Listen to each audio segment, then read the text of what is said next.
मुख्यमंत्री मनोहर लाल के साथ आज भाजपा के प्रदेश अध्यक्ष ओम प्रकाश धनखड़ और हरियाणा प्रभारी के साथ बैठक हुई। बैठक करीब 1 घंटे चली। बैठक उपरांत मुख्यमंत्री मनोहर लाल ने मीडिया से बातचीत की और बातचीत में किसान आंदोलन से लेकर कोरोना तक सभी महत्वपूर्ण मुद्दों पर अपनी राय रखी। मुख्यमंत्री मनोहर लाल खट्टर ने क्या कहा, सुनिए।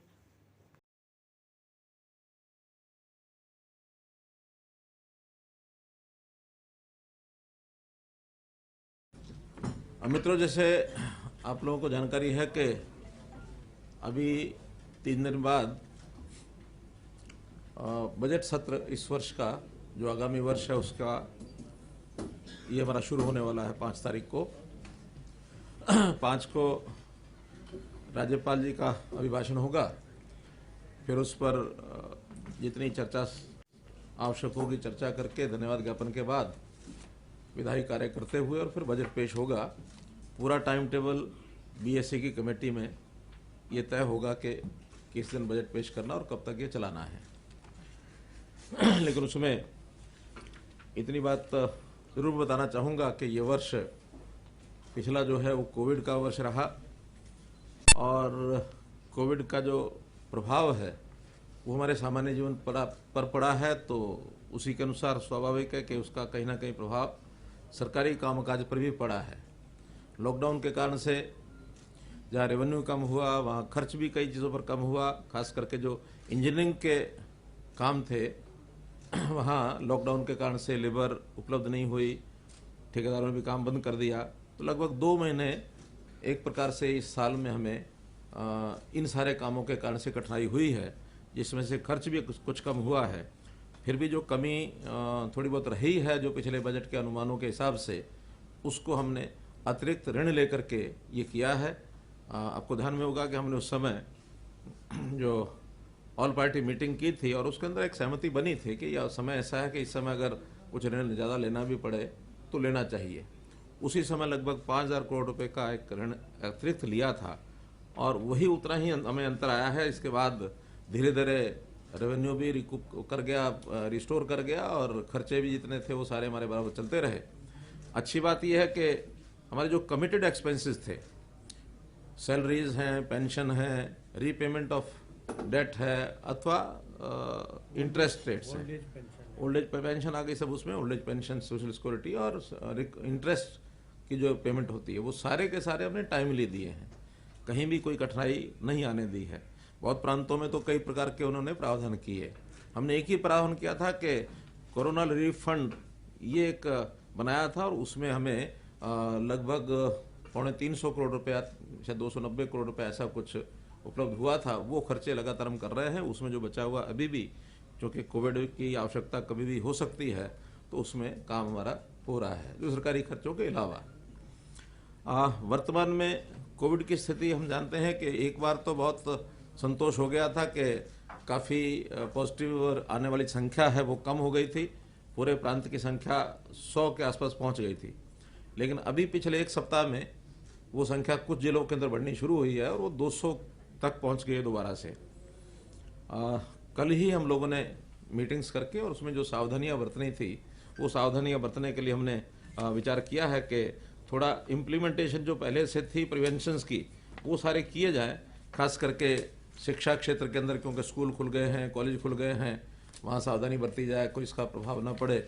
बाज़ारों में भी जो सोशल डिस्टेंसिंग का विषय है या हैंड सैनिटाइजेशन है या फिर मास्क लगाने की बात है, उस सबको इन्फोर्स किया जाए, ऐसा हमने एक विचार किया और गाइडलाइंस दोबारा से दी हैं कि सावधानी बना करके रखें, कहीं ऐसा ना हो कि ये प्रभाव इसका दोबारा से फिर आगे बढ़े।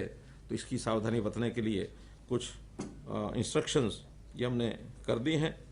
अभी वैक्सीनेशन का दौर चल रहा है। महंगाई के संबंध में मैं इतना ही कहना चाहूँगा कि जब विपक्ष के पास मुद्दे कम होते हैं तो कुछ ना कुछ वो ढूंढते हैं मुद्दों को। मैं इसलिए कह रहा हूँ कि पेट्रोल डीजल की अगर हम रेट्स की बात करें, क्योंकि एक ही विषय को लेकर के बात आ रही है कि पेट्रोल महंगा हो गया, डीजल महंगा हो गया, तो इसका एनालिसिस सबको करना चाहिए, तब आगे बढ़ना चाहिए। वो है कि जो हमने एसआईटी गठित की थी, एसआईटी उसकी भी बहुत लोगों ने चर्चा की कि हाँ उसके बारे में चर्चा बताएं, क्या करें क्या नहीं करें। ऐसा सब लोगों का एक मत था। इसमें मेरा कहना इतना है कि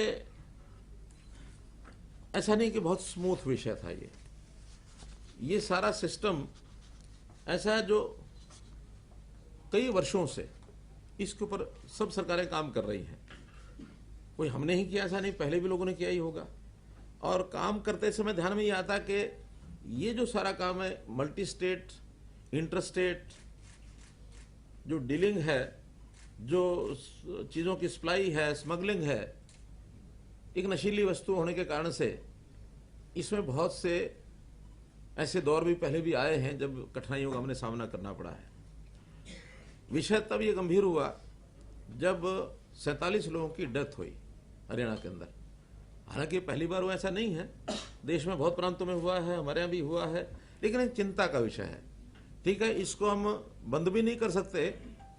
अल्कोहलिक ड्रिंक्स को बंद करके हमने 1996-98 में देख लिया। उस समय भी ये सारी समस्याएं आई थी।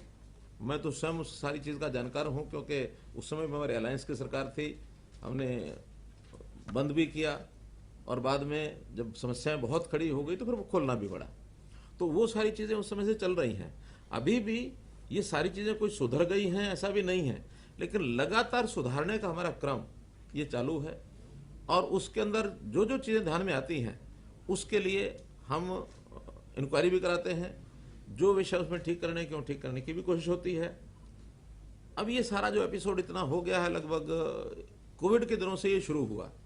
मार्च के अंदर एक प्रकार से लॉकडाउन के समय सारी बिक्री बंद कर दी गई थी, लेकिन फिर भी बिक्री चलती रही। और उस चलने में एक सीमा यहाँ तक आ गई कि जहरीली शराब भी बनाने लग गए लोग, उसमें 47 लोगों की जो जाने गई। तो उस सारे के ऊपर 2-3 इंक्वायरियाँ हुई हैं। एक एसआईटी बनी टीसी गुप्ता जी के देखरेख में।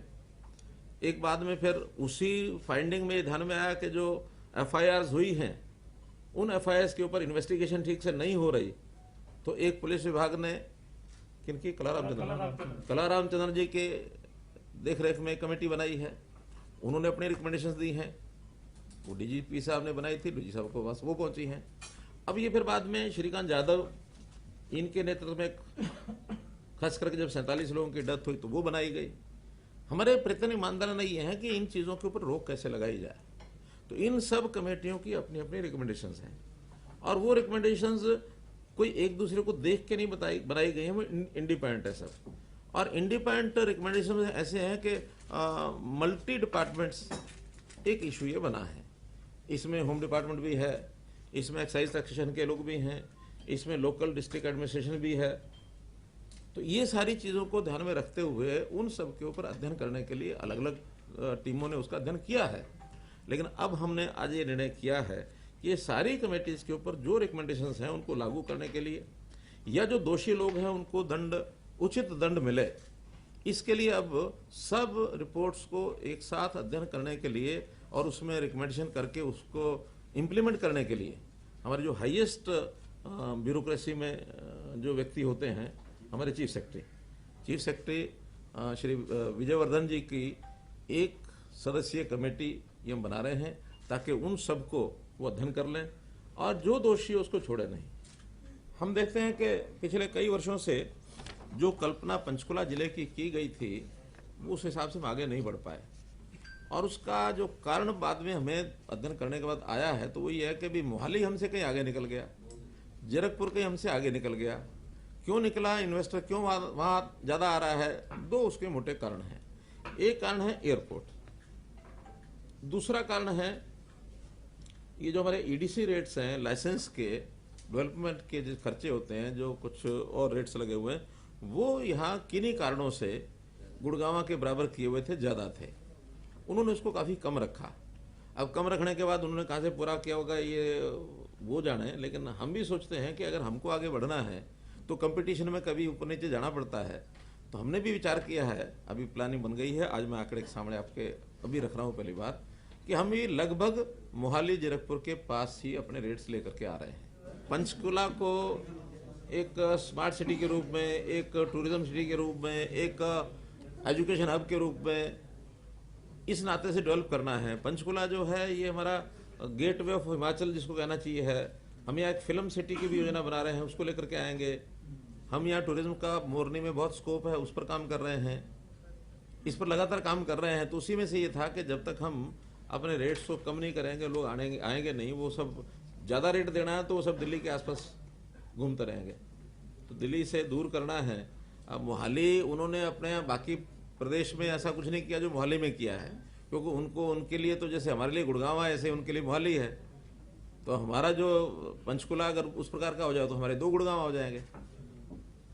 हम देख रहे हैं कि किसान के नाम से ये जो आंदोलन चल रहा है, मैं शब्द प्रयोग कर रहा हूँ किसान के नाम से, क्योंकि सभी किसान इससे सहमत नहीं हैं, लेकिन जितने कर रहे हैं वो भी एक साइजेबल नंबर होने के नाते से एक उन्होंने जो माहौल बनाया हुआ है, उस माहौल में हम चाहते हैं कि धैर्य से इन चीज़ों को उनको समझाकर बताकर बिना किसी फोर्स का उपयोग किए हुए और मामला ठीक हो जाए। और काफ़ी सुधार हो भी रहा है। अब वो चीज़ इंटेंसिटी नहीं है जो आज से 26 जनवरी तक थी। 26 जनवरी एक ऐसा मोड़ आया था उसमें कि किसानों को बदनाम कराने में इन्होंने कोई कसर नहीं छोड़ी। एक बदनामी न केवल देश में दुनिया में हुई, महसूस भी करते हैं वो लोग।